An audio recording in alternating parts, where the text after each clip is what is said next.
এবং আহত অবস্থায় আমি সহ আমাদের 24 জন সহযোদ্ধাকে থানায় সোপর্দ করা হয় এবং মামলা করে দীর্ঘদিন আমি সহ সেই 24 জন সহযোদ্ধা আমরা জেলেও ছিলাম। আবরার ফাহাদ শুধু একটা নাম না, আবরার ফাহাদ আমাদের আগ্রাসন বিরোধী লড়াইয়ের একটা জার্নি এবং সেই জার্নির একটা অন্যতম অর্জন হচ্ছে জুলাই গণঅভ্যুত্থান। জুলাই গণঅভ্যুত্থানে এদেশের তরুণরা জীবন দেওয়ার প্রেরণা পেয়েছে আবরার ফাহাদের থেকে।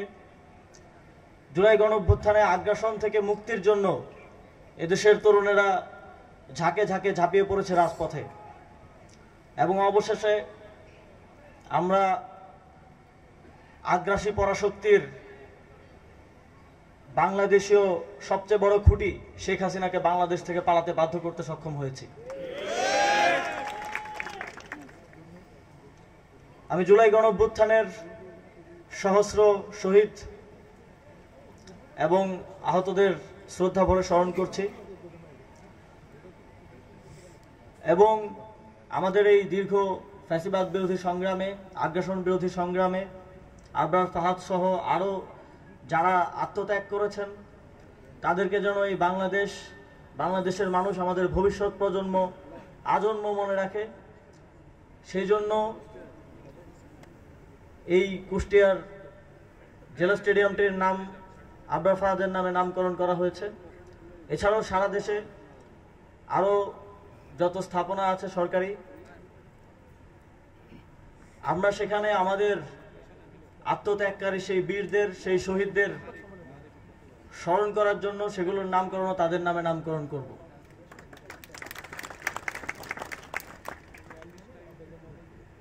ফ্যাসিবাদী সরকার আবরার ফাহাদের স্মৃতিকে মুছে দিতে চেয়েছিল।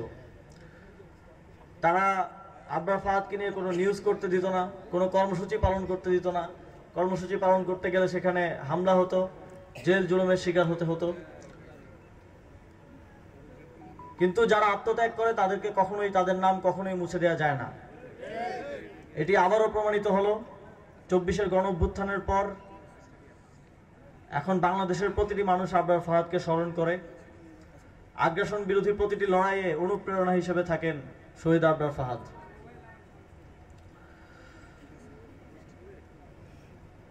সংগ্রামী বন্ধুগণ, কুষ্টিয়া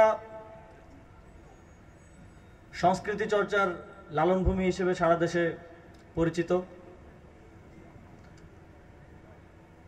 আমরা যুব ক্রীড়া মন্ত্রণালয়ের পক্ষ থেকে প্রত্যাশা রাখি শুধু স্টেডিয়াম বানানো পর্যন্তই নয়, এটিকে যথাযথভাবে, যথাযোগ্যভাবে সর্বোচ্চ ইউটিলাইজেশন কিভাবে করা যায় এবং কুষ্টিয়ার স্থানীয় যারা ক্রীড়ানুরাগী আছেন, খেলাধুলার সাথে সংযুক্ত আছেন, কুষ্টিয়া জেলা ক্রীড়া সংস্থা সহ কুষ্টিয়ার প্রশাসন খেলাধুলাকে প্রমোট করবেন এবং এই স্টেডিয়াম যেন সবসময় খেলাধুলায় মেতে থাকে এবং এখান থেকে যেন আমরা জাতীয় পর্যায়ে ভালো ভালো খেলোয়াড় পাই, এটি প্রত্যাশা থাকবে। এছাড়াও আমাদের তারুণ্যের যে চ্যালেঞ্জ আছে, বেকারত্ব, মাদক, সেই চ্যালেঞ্জগুলো নিরসনে আমরা কাজ করে যাচ্ছি।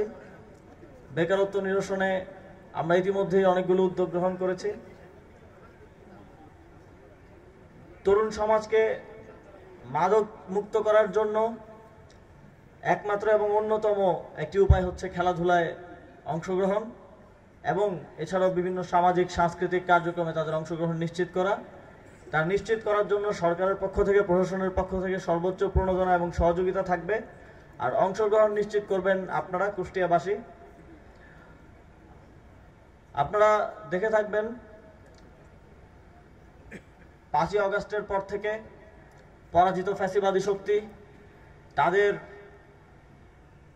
মিত্র পরাশক্তিদের সাথে নিয়ে বাংলাদেশের মানুষের দৈনন্দিন জীবনে বিঘ্ন ঘটাতে নানা ধরনের জাতীয় আন্তর্জাতিক প্রোপাগান্ডা এবং আইনশৃঙ্খলা পরিস্থিতি বিঘ্ন ঘটানোর জন্য নানা ধরনের কার্যক্রম পরিচালনা করার চেষ্টা করছে। আমি বাংলাদেশের জনগণকে ধন্যবাদ দিতে চাই। প্রথম